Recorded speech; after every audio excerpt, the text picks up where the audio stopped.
বাস যেখানে সেখানে থামে, বাসের যে কোনো জায়গা থেকে লোক ওঠে। আপনারা আমাদের তো এখন আজকাল মানুষ, বাংলাদেশের মানুষ তো অনেক বিদেশে যায়। আপনি দেখবেন পৃথিবীর আর কোথাও এরকম রাস্তায় যেখানে সেখান থেকে লোক ওঠার ব্যবস্থা নাই।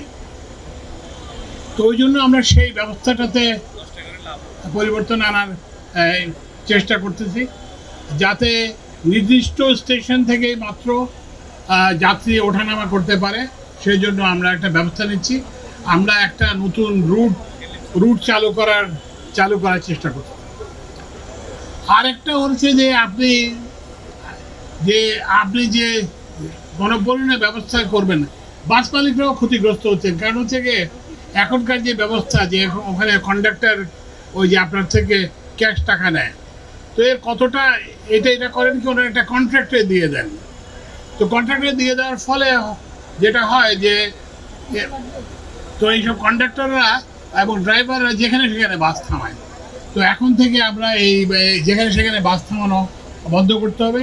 এবং এটা যদি আমরা বন্ধ করতে পারি, তাহলে দেখবেন যে ইভেন বর্তমান ব্যবস্থা নিয়েই যাতায়াতে আরও অনেকটা গতি আসবে। আরেকটা জিনিস হচ্ছে যে টিকিট কেনা। আপনি দেখবেন যে যেখানে টিকিটের ব্যবস্থা আছে সেখানে টিকিটের জন্য একটা বড় লাইন হয়। তো সে লাইন যাতে না হয়, আপনারা যারা বিদেশে ট্রাভেল করছেন দেখছেন যে বাস টিকিটের জন্য কোথাও কাউকে লাইন ধরতে হয় না।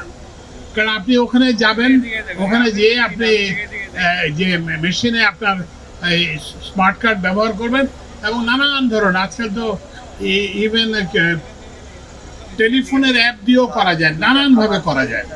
তো আমরা চাচ্ছি যে বাইরের দুনিয়ায় যেটা অনেক দিন আগে থেকে হয়েছে, তো সেটাই আমরা এখানে চালু করতে চাই।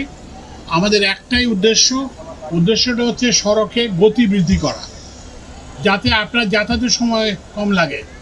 এটা শুধু বিরক্তির কারণ নয়, এর ফলে অনেক শ্রম ঘন্টা নষ্ট হয় এবং এটা জিডিপির পরিমাণ কমে। আপনি যদি সড়কে না থেকে যদি আপনি আপনার কর্মস্থলে কাজ করতে পারতেন, তাহলে সেটা জিডিপিতে যোগ হতো।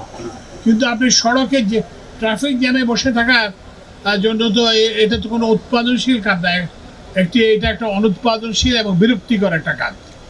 তো এই জন্য আমি ডিটিসিএ-কে ধন্যবাদ জানাতে চাই। তারা এই শুভারম্ভ করেছে। এটা এখনও এটা এখনও আমরা পরীক্ষামূলকভাবে করতেছি এবং এইটাকে আমরা আরও সহজ করব। এটাকে আমরা এখন একটা মেশিনের মধ্যে আছে, আমরা এটা একটা ওই যে স্মার্টফোনের অ্যাপের মধ্যে নিয়ে আসার জন্য চেষ্টা করব।